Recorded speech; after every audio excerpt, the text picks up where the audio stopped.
abide in your presence. Let it rain for your rain. Let it fall on me. Open the floodgates in abundance and pour your rain to fall on me.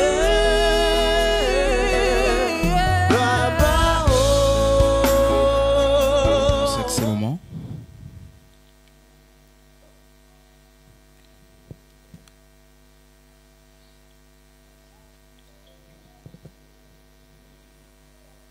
Mais je voudrais m'acquitter justement d'une orientation que le Seigneur est en train de m'insuffler quand je prenais ma douche.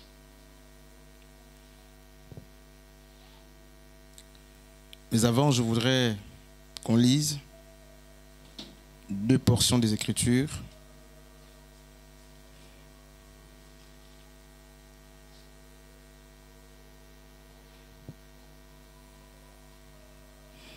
La première, nous la prendrons dans Lamentation chapitre 3 depuis le verset 18.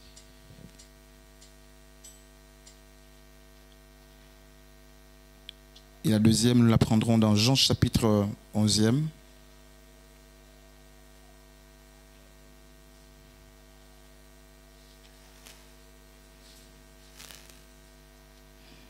Lamentation chapitre 3e.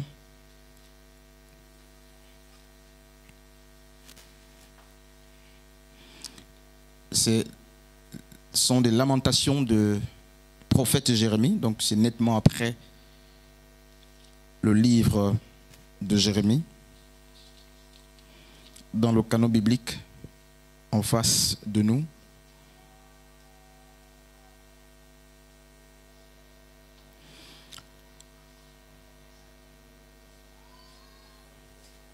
Alors j'ai dit, le verset 18 de Lamentation chapitre 3e, sans l'infini de tout mon avenir, je n'espère plus rien de l'Éternel. Oh, souviens-toi de ma misère, de ma souffrance, du poison, de l'absinthe dont je suis abreuvé. Sans cesse, je m'en souviens et j'en suis abattu. Et voici la pensée que je me rappelle à moi-même. La raison pour laquelle j'aurai de l'espérance. Car les bontés de l'Éternel ne sont pas à leur terme.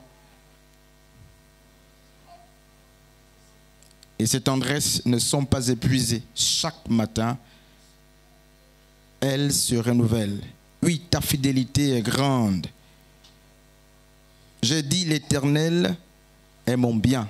C'est pourquoi je compte sur lui. Amen. Je ne sais pas si le frère Julien est aussi à la page avec nous.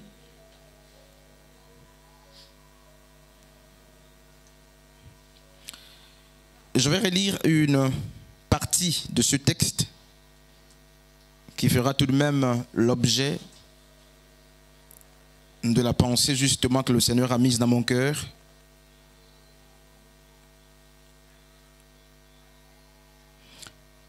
Le verset 21, mais voici la pensée que je me rappelle à moi-même. Dans d'autres versions, il est dit, voici ce que j'ai choisi de repasser dans mon cœur.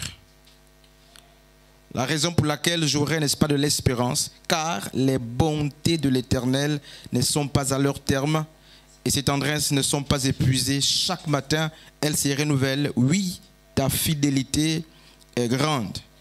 J'ai dit, l'Éternel est mon bien. C'est pourquoi je compte sur lui.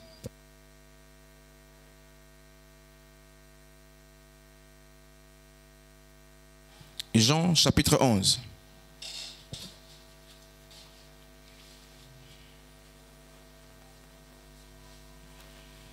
Jean, c'est d'après la théologie chrétienne,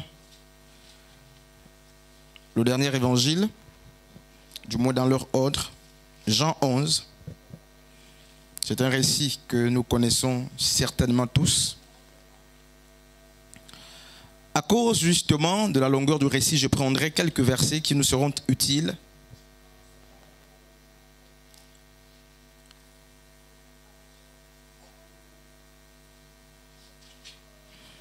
Jean chapitre 11, justement depuis le verset 1er. Il est question pour l'économie des détails de Lazare, de Marthe et de Marie. 3 personnes justement qui avaient auparavant accueilli Christ et de qui le Christ, n'est-ce pas, rendait un bon témoignage, surtout la personne Lazare, pour qui il est dit qu'il était assez consacré pour l'œuvre. Et Jésus justement, qui est sorti justement de Béthanie, apprend que Lazare est malade. La nouvelle lui parvient par quelques personnes envoyées par Marthe et sa sœur, aller dire à Jésus que Lazare qu'il aime, son ami qu'il aime, est malade. Et vous connaissez l'histoire, Jésus fera encore 2 jours avant justement de venir à Béthanie. Regardez ce qui est écrit justement au verset 21. Marthe va justement à la rencontre de Christ et voici ce qu'elle va dire. Marthe dit à Jésus, Seigneur, si tu avais été ici, mon frère ne serait pas mort. Mais je sais que maintenant encore, tout ce que tu demanderas à Dieu, il te l'accordera. Ton frère reviendra à la vie, lui dit Jésus. Je sais, répondit Marthe, qu'il reviendra à la vie au dernier jour, lors de la résurrection des morts. Je suis la résurrection et la vie, lui dit Jésus. C'est lui qui place toute sa confiance en moi, vivra même s'il meurt. Et tout homme qui vit et croit en moi ne mourra jamais. Crois-tu cela? Oui, Seigneur, lui rappelle, n'est-ce pas, lui répondit-elle, je crois que tu es le Christ, le Fils de Dieu, c'est lui qui devait venir dans le monde. Là-dessus, elle partit appeler sa sœur Marie. L'ayant prise à part, elle lui dit, le maître est là et il te demande.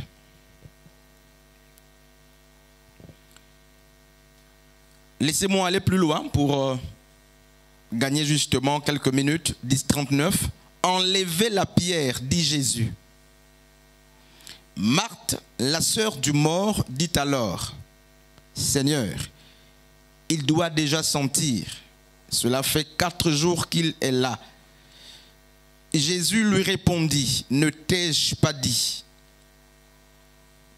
2 points, c'est-à-dire que c'est un discours rapporté au style direct. Si tu crois, tu verras la gloire de Dieu. Frères et sœurs,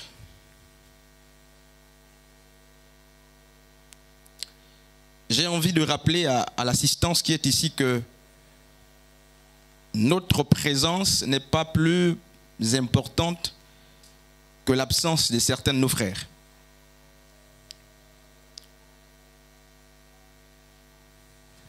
Notre présence, du moins pour nous qui sommes là ce soir, n'est pas forcément plus importante que l'absence de nos frères que nous avons l'habitude de voir avec nous, parmi nous.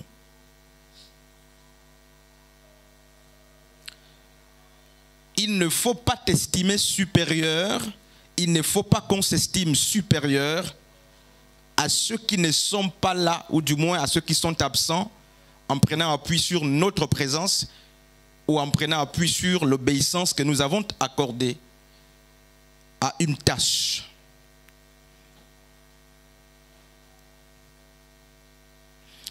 Tu n'es pas plus important que la personne qui n'est pas ici. 1. 2. Tu n'es pas plus important que la personne qui n'a pas jeûné. 3. Ta présence physique en ces lieux, à l'instant même, n'est pas forcément ou n'est pas plus importante que l'absence physique de ta sœur ou de ton frère qui n'est pas là physiquement. Permettez la répétition. Un jour, il a été instruit justement à la personne de Moïse de choisir 70 anciens sur qui il devait poser son esprit de peur que le ministère le tue. Il était habitué à travailler assez seul. Et ce jour, il va réunir, selon l'instruction reçue, d'abord de son beau-père, mais ensuite de Dieu, des hommes, et ils vont prier. Le Seigneur prendra l'esprit justement qui est sur Moïse, qu'il va placer sur les personnes qui s'étaient réunifiées ce jour-là, conformément à l'instruction donnée. Mais à la grande surprise de la lecture ou de l'événement, la Bible nous dit qu'il y avait 2 personnes qui étaient en brousse, très loin du site de l'exercice de la recommandation, sur lesquels l'Esprit de Dieu va aussi tomber. Et Josué et quelques autres vont se fâcher, très jaloux. Ils vont dire à Moïse, comment est-il possible que l'Esprit qui a été promis d'être donné à ceux qui sont présents tombe aussi sur ceux qui ne sont pas. Je mets les points de suspension. Le fait pour nous de nier ce qui a été n'annule pas ou n'annule pas ce qui a été. Ce n'est pas parce que nous ne croyons pas que les choses n'ont pas été ou que les choses ne sont pas. Vous pouvez ne pas croire à cause de l'état de votre cœur. Soit vous êtes des hommes de doute ou des hommes incrédules, soit vous avez des problèmes particuliers. Mais croire ou ne pas croire à ce qui est véritablement n'annule pas le fait que ce qui est. Homme de Dieu et femme de Dieu. Et le Seigneur me soufflait ça il y a quelques heures seulement. Et c'est par là que je vais commencer l'exhortation. Notre présence ne doit pas nous amener à nous enorgueillir au point de croire que nous sommes plus importants d'une part que ceux qui sont absents et d'autre part que ceux qui n'ont pas, n'est-ce pas, forcément répondu présent à la tâche qui nous a été instruite par le Seigneur. Cette forme d'orgueil est rentrée dans la présence de Dieu, est rentrée au milieu de nous, au point que nous nous estimons présents physiquement, n'est-ce pas, plus importants que ceux qui parfois n'ont pas eu la grâce d'être physiquement présents. Dans 1 Corinthiens chapitre 5, l'apôtre Paul montre justement que sa présence physique, n'est-ce pas, ou du moins son absence, n'est-ce pas, je dirais mieux, sa présence spirituelle était plus importante que la présence physique des Corinthiens ou des maîtres, des anciens qui avaient la responsabilité de gérer, n'est-ce pas, l'immoralité que vivait l'Église. Il dit, moi, n'est-ce pas, quant à moi, absent de corps mais présent d'esprit, j'ai déjà jugé.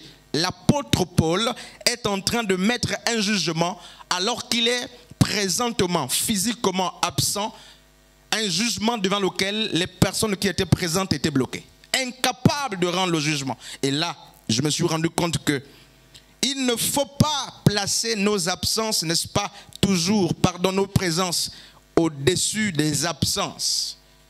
Elles peuvent avoir, n'est-ce pas, la même taille, comme elles peuvent ne pas avoir la même taille, mais je sais une chose, il y a des présences qui sont, n'est-ce pas, vaines, comme il y a des absences qui sont, n'est-ce pas, porteurs de vie.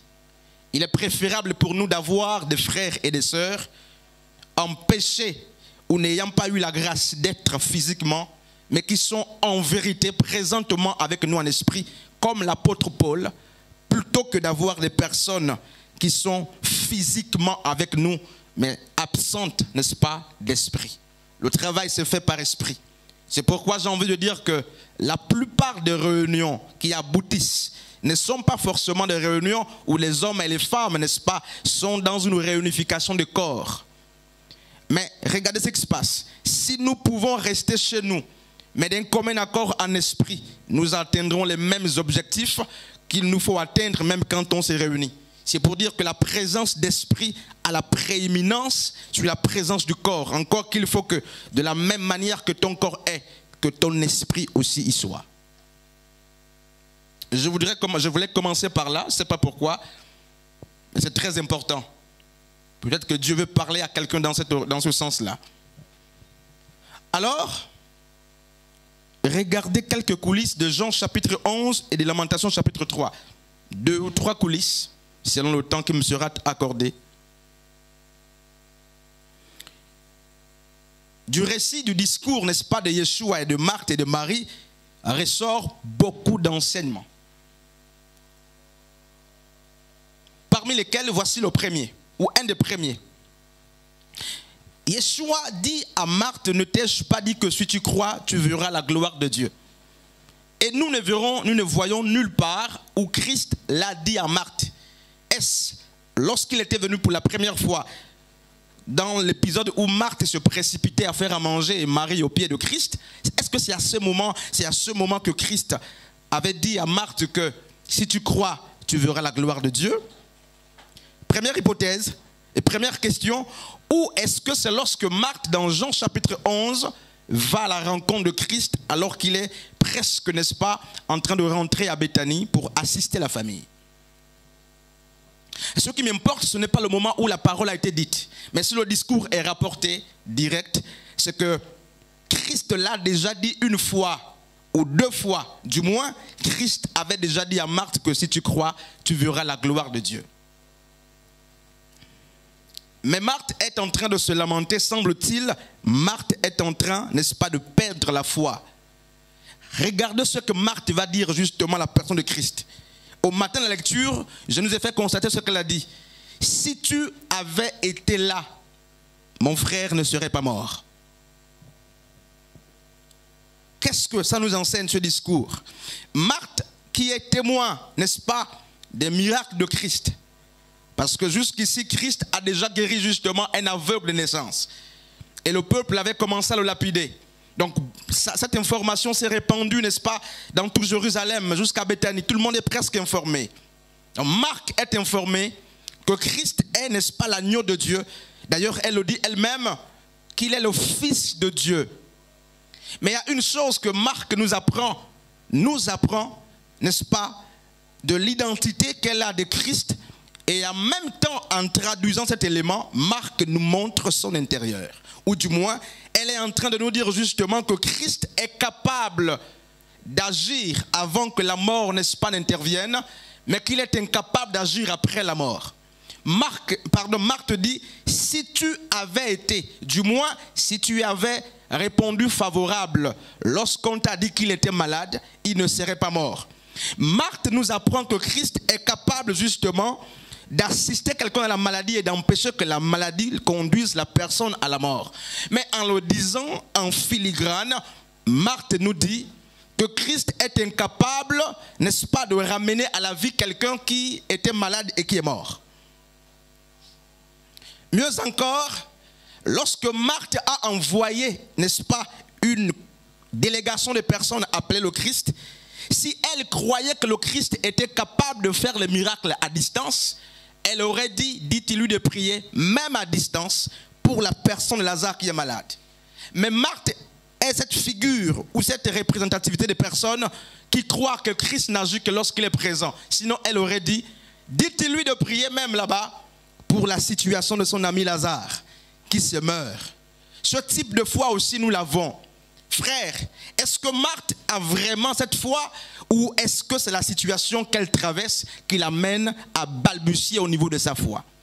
Est-ce que c'est parce que son frère qu'elle aimait tant est, n'est-ce pas, mise au tombeau, que sa foi est en train, n'est-ce pas, de balbutier, ou c'est d'ailleurs la nature même de la personne de Marthe? Beaucoup aussi parmi nous, n'est-ce pas, passent par cet événement, par cette situation.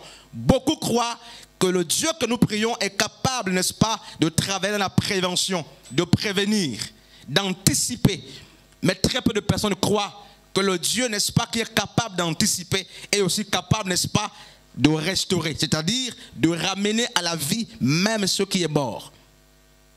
Si tu avais été là, il semble que Marthe ne sait pas que Christ est omniprésent, que même à distance, il est capable de dire un mot et de changer la vie de Lazare. Si tu avais été là, combien parmi nous aussi ne disent-ils pas, si ma mère était encore là, si mon mari était encore là, si ma femme était encore là, si mon enfant était encore là. Cet enfant que j'ai avorté, cet enfant que je n'ai pas gardé qui est mort. Ma mère est morte très tôt, mon père est mort très tôt, mon ami est mon chef. Peu importe, je mets les points de suspension. Beaucoup aussi le disent. Et même dans le contexte, notre foi, beaucoup aussi disent, n'est-ce pas, Seigneur, si tu avais intervenu, si tu avais pris part, si tu avais... Dans quel contexte se trouve Marthe? Marc, n'est-ce pas, vient de perdre un être très cher et sa vie est en train de prendre un coup. Il semble que la lumière de la foi qu'elle avait, n'est-ce pas, la connaissance qu'elle avait de la parole est en train de varier à cause, n'est-ce pas, des événements. Une autre réalité, et on va prier. Christ dit, ne t'ai-je pas dit que si tu crois, il n'y a pas le que. Ça veut dire, ça veut un discours rapporté indirect. Il a dit, ne t'ai-je pas dit, dans ma version, mais 2 points, on cite fidèlement ce qu'il a déjà dit à Marthe. Ne t'ai-je pas dit, si tu crois, tu verras la gloire de Dieu. Je voudrais justement qu'on regarde les temps verbaux ou les temps de conjugaison dans cette petite phrase.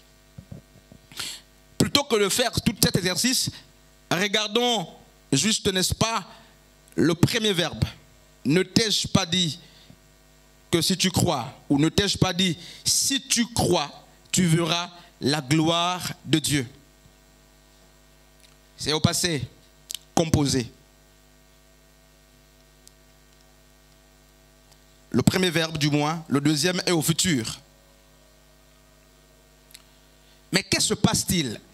Marthe est dans une réalité présente. Mais Christ ramène Marc justement dans un enseignement passé.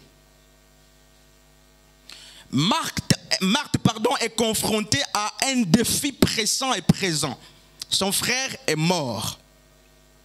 Mais Christ n'est pas en train, n'est-ce pas, de diligenter un nouvel enseignement à Marthe parce qu'elle vit un épisode nouveau. Non, frère, j'ai envie de me faire comprendre le plus simple possible. Marthe vit une nouvelle situation dans sa vie. Christ ne prêche pas un nouvel enseignement à Marthe. Mais il dit, ne t'ai-je pas dit? Mieux encore, il fait reculer de plusieurs pas la personne de Marthe dans les vieilles prédications qu'il lui avait données pour lui dire que ce que tu es en train de vivre aujourd'hui, les clés, si tu veux, n'est-ce pas, si tu veux les clés pour affronter l'instant présent, ne crois pas que je te prêcherai une nouvelle prédication, mais pour le défi présent, l'élément qu'il te faut pour, n'est-ce pas, affronter ce moment présent se trouve dans l'enseignement que je t'ai prescrit hier. Yeshua nous apprend, ou Yeshua apprend à Marthe que les clés qui nous sont utiles pour déverrouiller, n'est-ce pas, les portes fermées d'aujourd'hui, résident assez souvent dans les instructions qu'il a diligentées hier, frères et sœurs. Le souvenir, il dit, souviens-toi de ce que je t'ai dit hier. Comme quoi, tout ce que Christ nous a dit hier était pour, n'est-ce pas, affronter l'instant présent et pour affronter les instants, n'est-ce pas, à venir. C'est pourquoi dans Lamentation chapitre 3e, Jérémie, pour finir, va dire une chose très mirifique et très importante. Il dit, j'ai même été empoisonné, j'ai été insulté, frappé, flagellé, occulté et chassé. N'oublions pas que Jérémie vacillait entre la cour royale, la prison et tout ça, le mépris. Il dit, malgré tous ces événements que j'ai vécus dans le passé, malgré ces difficultés du passé, je ne peux pas, n'est-ce pas, les maudire toutes en termes de difficultés. Mais il m'est important de répartir dans le passé et de puiser quelques éléments qui me seront utiles pour affronter le présent. Il dit, dans toutes ces choses, je choisis quelques éléments que je peux transporter de leur passé pour le présent parce qu'ils me seront utiles pour affronter non seulement le présent, mais pour avoir un lendemain, n'est-ce pas, fructueux ou des meilleurs lendemains. Il dit, les bontés de l'Éternel ne sont pas épuisées. Du moins, il se souvient que malgré le poison, malgré les événements néfastes ou négatifs qu'il a vécus, malgré, n'est-ce pas, le mal qu'il a vécu et qu'il reconnaît avoir vécu. Il dit, il n'y avait pas que le mal. Il y avait aussi quelques temps où le Seigneur m'assistait.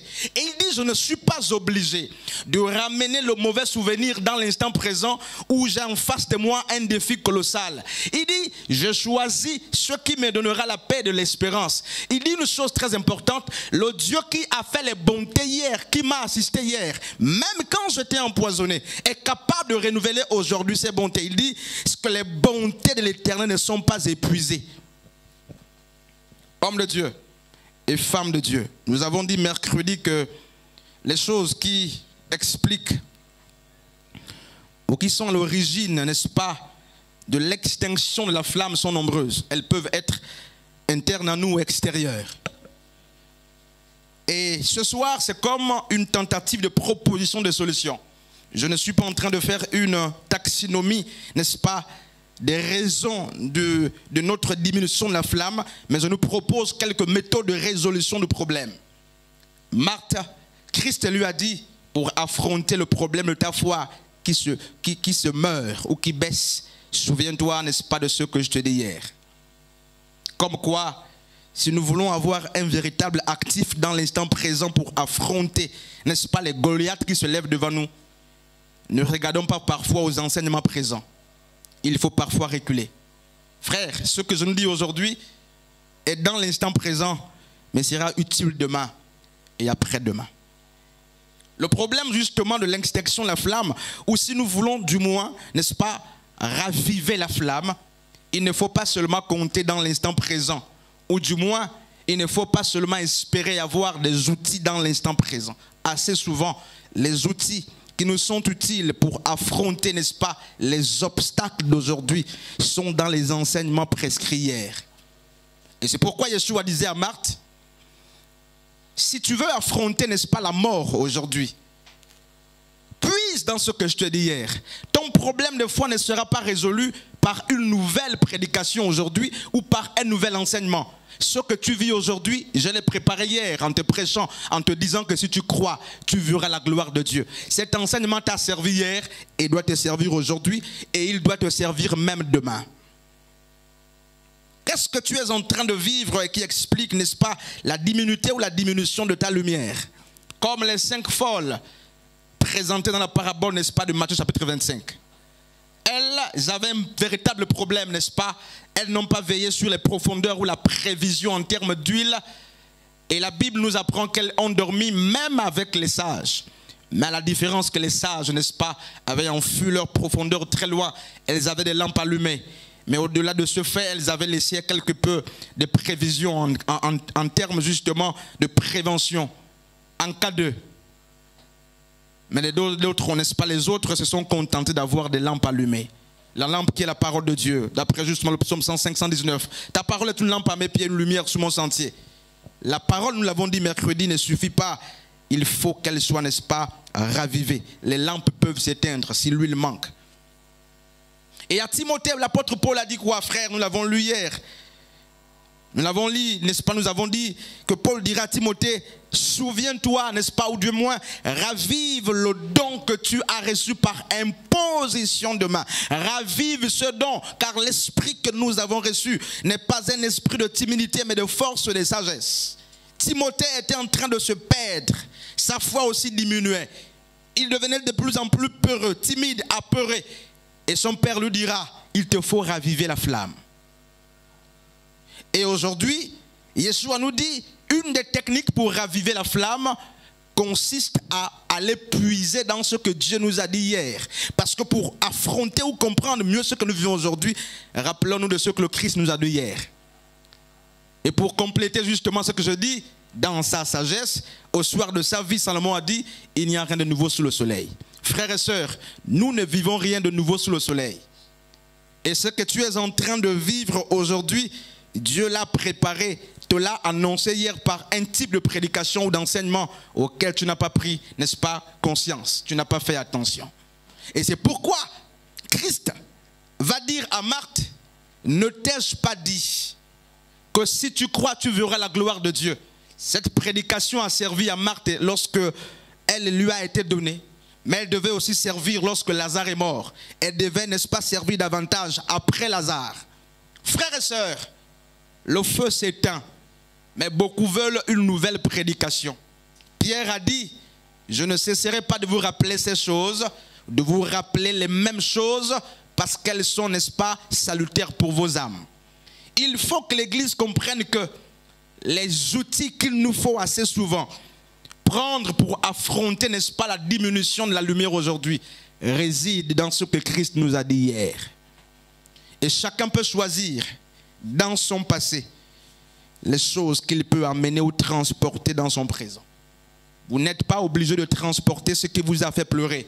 Jérémie a dit, je laisse le poison, je laisse les calomnies, je choisis de passer dans mon cœur ce qui fait l'espérance. C'est-à-dire ce qui va me réconforter aujourd'hui et qui va me réconforter même demain. Il dit, les bontés de l'Éternel ne sont pas leur terme. Comment veux-tu rallumer le feu qui s'éteint? Je t'ai proposé deux choses. Tu es capable, n'est-ce pas, de choisir dans ton passé les éléments qui peuvent t'aider à affronter, n'est-ce pas, le présent et demain.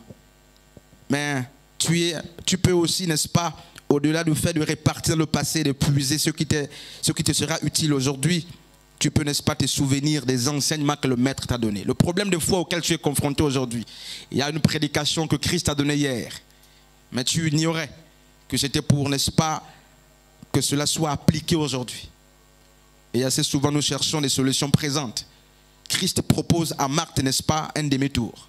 Répare dans ce que je te dis hier, si tu veux affronter aujourd'hui.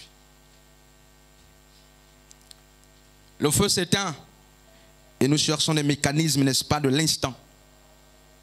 Mais Christ propose à Marthe une solution, alors que sa foi vacille.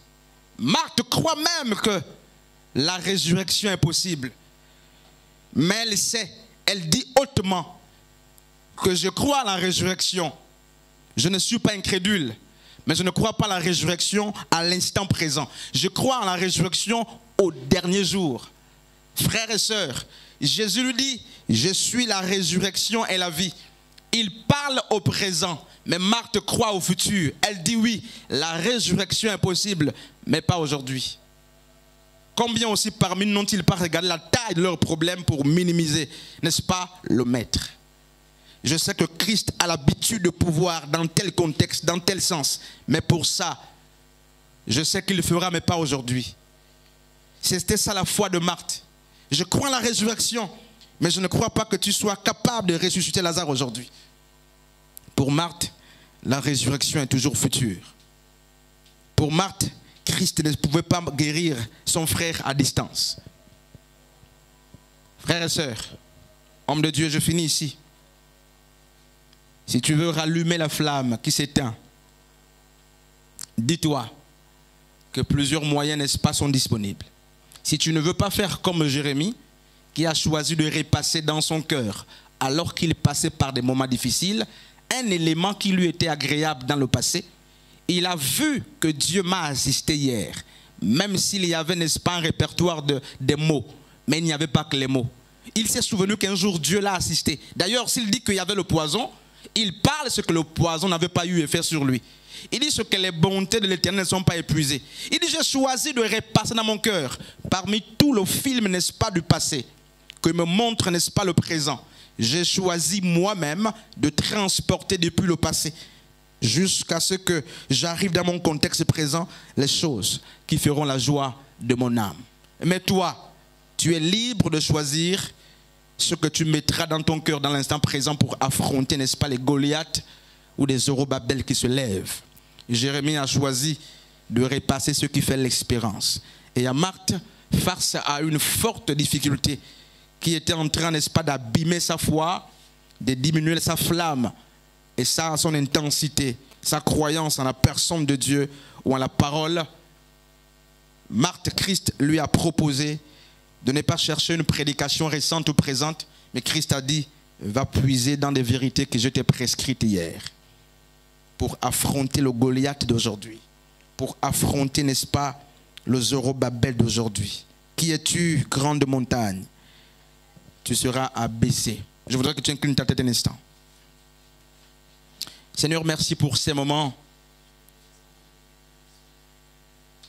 Alléluia. Alléluia.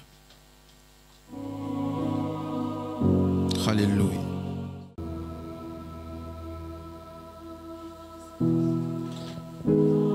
Alléluia.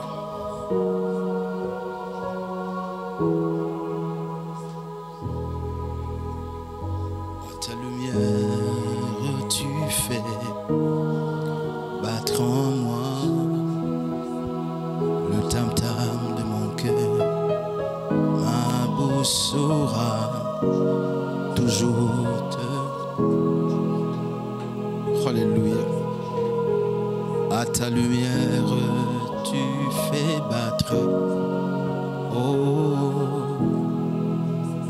À ta louange, Seigneur, tu fais battre mon cœur. Jérémie a dit, j'ai choisi. C'est pas mon voisin qui a choisi. Il dit, j'ai choisi de repasser dans mon cœur ce qui fera l'espérance, ce qui fait l'espérance. Tu es le maître du transport des événements passés qui peuvent influer sur ta vie aujourd'hui. Lorsque tu regardes le grenier des souvenirs, tu n'es pas obligé de faire remonter dans ton cœur ce qui te fera encore pleurer aujourd'hui. Tu n'es pas obligé de repartir vers des souvenirs qui te feront pleurer aujourd'hui. Jérémie a dit, il y a des choses qui m'ont fait pleurer hier. Il y a des choses aussi qui m'ont réjoui hier. Mais si je dois affronter l'instant présent, il est plus opportun pour moi, n'est-ce pas, de transporter les choses qui m'ont marqué et qui sont positives, du moins qui étaient positives hier, afin que je m'en sers aujourd'hui pour affronter aujourd'hui et pour affronter même demain. À Marthe, Yeshua a dit, ne t'ai-je pas dit que si tu crois, tu verras la gloire de Dieu. Devant une situation, une difficulté présente, Yeshua a présenté à Marthe une prédication passée. Devant un obstacle présent qui constituait, n'est-ce pas, une épine à la fois de Marthe et de Marie, semble-t-il, Yeshua n'a pas proposé un nouvel enseignement. Comme quoi, la parole de Dieu ne change pas d'intensité à cause de nos inquiétudes. La parole de Dieu reste la même, n'est-ce pas? Peu importe le degré de nos difficultés. Ce n'est pas parce que tu es devant la tombe de Lazare que les vérités bibliques doivent changer. Ce n'est pas parce que Lazare sent déjà que la prédication d'hier doit changer. Ce n'est pas parce que Lazare est mort il y a 4 jours que les vérités bibliques, n'est-ce pas, ou divines doivent changer. Yeshua était en train de dire à Marthe, ce que je t'ai dit hier est valable pour hier, était valable hier, est valable aujourd'hui et sera valable demain. La parole de Dieu reste immuable, inchangée, elle reste la même. Frères et sœurs, dans un contexte où la flamme, n'est-ce pas, est en train de se teindre, je t'ai proposé 2 solutions. Choisis de transporter, n'est-ce pas, des événements qui t'ont marqué hier. Dans ton passé, tu es libre de prendre soit des choses qui te feront davantage pleurer, soit, n'est-ce pas, des souvenirs qui te donneront de l'espérance. Une autre piste, n'est-ce pas, de proposition ou de réflexion voudrait que tu ailles puiser. Alors que plusieurs cherchent, n'est-ce pas, une révélation présente, une prophétie présente, n'est-ce pas, qui fera face à leur présent obstacle. Christ propose à Marthe de repartir, n'est-ce pas, dans le souvenir. Souviens-toi de ce que je t'ai dit hier. Qu'est-ce qu'il avait dit à Marthe? Il avait dit à Marthe, si tu crois, tu verras la gloire de Dieu.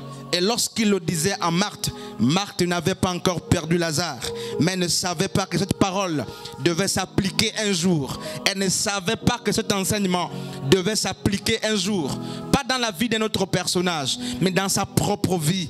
Pas dans la vie des voisins, mais dans sa propre vie. Marthe ne sait même pas que la prière de Christ est capable, n'est-ce pas, de délivrer à distance.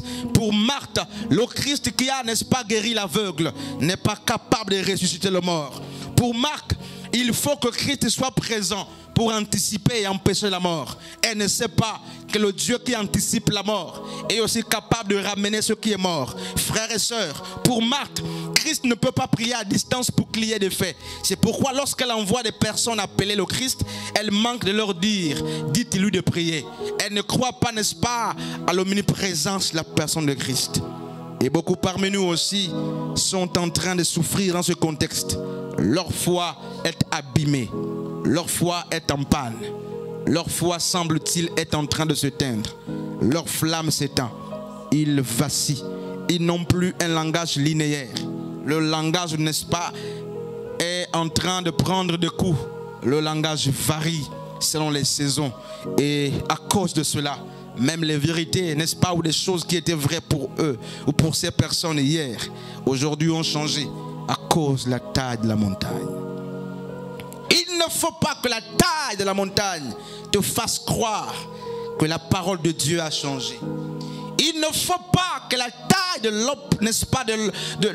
l'obstacle te fasse croire que la parole de Dieu a changé. N'ai-je pas dit que si tu crois, signifie que la parole d'hier agit aujourd'hui et agira demain. Les vérités divines d'hier sont les mêmes aujourd'hui et elles seront les mêmes demain. Même si les obstacles changent en face de nous, mais la parole de Dieu ne change pas. La vérité biblique reste la même.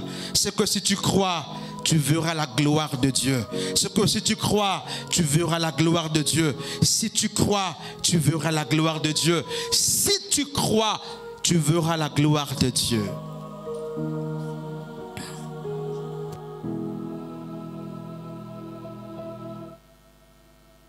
Si tu crois, tu verras la gloire de Dieu.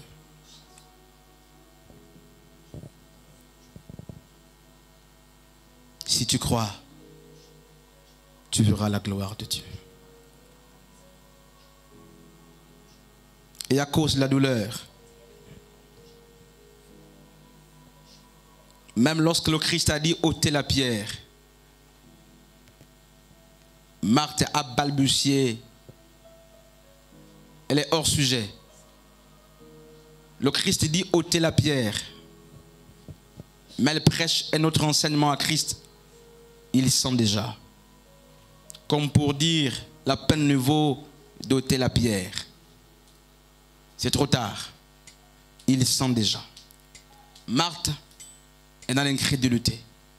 Marthe perd l'éclat. Au point qu'elle conteste les paroles, n'est-ce pas, du maître. Elle allait dire à Marie, le maître est ici. C'était des paroles en l'air, semble-t-il. Parce que dans les faits, elle ne confessait pas le maître. Dans la parole, elle a dit à sa sœur, le maître est ici. C'était maître de nom ou un maître devant des situations difficiles. Yeshua dit ôtez la pierre. Et Marthe dit il sent déjà. Deux discours différents, divergents. Lorsque la lumière s'éteint, frères et sœurs, Jean le Baptiste qui avait présenté Christ comme étant, n'est-ce pas, dans Jean chapitre 1er, le verset 29, l'agneau de Dieu qui ôte le péché du monde. Et le même, lorsqu'il est allé, n'est-ce pas, en prison, a dit à ses disciples, allez demander si c'est vraiment lui qui devait venir. Il est possible que la difficulté te fasse vaciller. Si Jean le Baptiste, n'est-ce pas, a vacillé, si Marthe qui était avant toi a vacillé, toi qui es-tu? Jean qui a dit aux gens, Jésus est l'agneau de Dieu qui ôte le péché du monde. Il rend témoignage de ce que l'Esprit de Dieu lui avait dit.